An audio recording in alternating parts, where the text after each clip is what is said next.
So, what if I told you there's a specific 3-minute window hidden away in the early hours of the morning that holds the key to changing the entire flow of your life? We're not talking about complicated rituals or some expensive course. We're talking about a precise moment in time when the universe is said to be, well, uniquely receptive. Ancient texts coming from the spiritual heart of Kashi in India point to this exact moment, 3:40 a.m. It's a time when, let's be honest, most of us are fast asleep. But according to this wisdom, it's when a really profound cosmic alignment happens.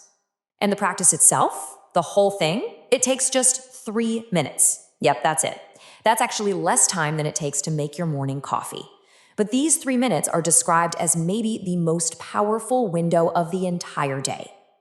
Now, the commitment is for 21 days. Why 21 days? Well, that's the period believed to be necessary to access and gently kind of realign the deep-seated subconscious patterns that are running the show in our daily lives. So, is there really a formula to change the flow of your life? In this explainer, we're going to unpack a technique that's rooted in some seriously ancient wisdom, and it promises a path that's free of superstition, grounded instead in a deep, deep understanding of consciousness. All right, so what is the big deal with 3:40 a.m.? Let's dive into the first part of this whole secret, the alignment. It's a time of day that's widely misunderstood, and the truth behind it is way more fascinating than the myths. Now, many of you have probably heard of Brahma Muhurta, but it's often mistaken as just a time to wake up early. The ancient texts, though, are very clear. It's not a time, it's a state of being. It's that moment of cosmic alignment when time, your mind, and the energy of the universe just click into a single straight line. And this right here is a really key distinction. The common belief is that it's all about waking up around 4 a.m., treating it like a general holy hour. But the ancient secret points to a hyper-specific peak window, the 3 minutes between 3:40 and 3:43 a.m. That's the sweet spot. So how does this ancient lore, passed down by sages in Kashi for who knows how long, actually connect with what we know about the human brain today? Well, this is where things get really interesting. The parallels are pretty amazing.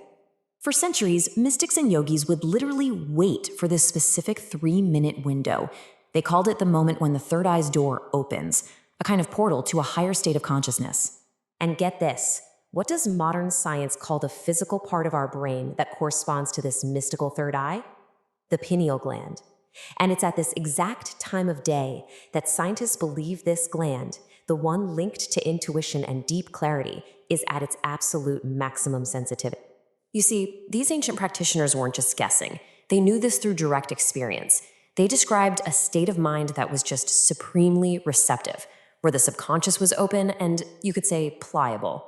And here's the kicker. This is where modern neuroscience comes in and completely validates that ancient experience. Brain scans have identified this exact state.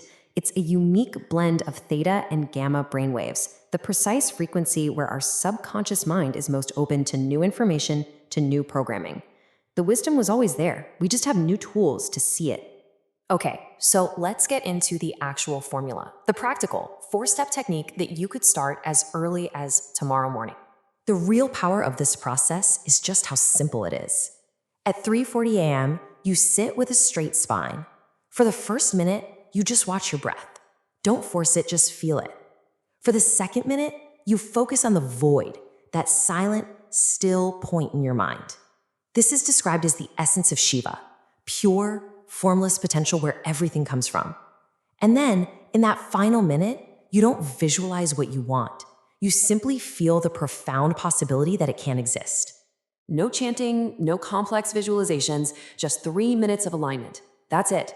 That is the entire technique. It's accessible to absolutely anyone. So you have the technique, but what actually happens when you commit to it? Well, this brings us to the 21-day transformation. And this isn't described as some overnight miracle, okay? It's more of a gradual unfolding of your inner state, which then starts to reflect in your outer world. The sources suggest that around day 7, you might notice the first shifts in your own reactions to things.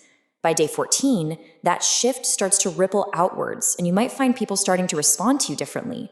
And by day 21, you'll feel it, a fundamental shift deep down in your subconscious patterns, changing your experience of reality from the inside out.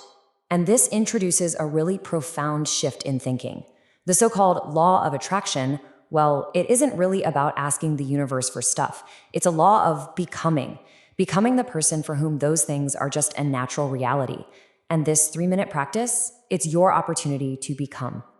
Okay, now before you even think about setting that alarm for tomorrow, there is one crucial instruction from the ancient texts. And it said this one thing basically determines whether you succeed or fail. This is so critical. The one thing you absolutely must not do is test this process. If you go into it with a skeptical, let's see what happens kind of attitude, it's said that you'll block the entire experience. This is a spiritual practice, not a scientific experiment. The wisdom from the source is summed up in this incredibly powerful line. You don't test the source of all creation. You surrender to it. This process requires an attitude of trust, of surrender, not one of doubt and testing. And really, that's the ultimate takeaway here. So many of us spend our lives trying to control and manipulate the external world. This ancient past suggests that's a losing battle. The true way to change your life's flow is to align your inner world first. Then the outer worlds, well, it has no choice but to follow. So the knowledge has been shared, and the formula is crystal clear. The only thing left to do now is to move beyond the explanation and into direct experience. So the final question is pretty simple. Are you ready?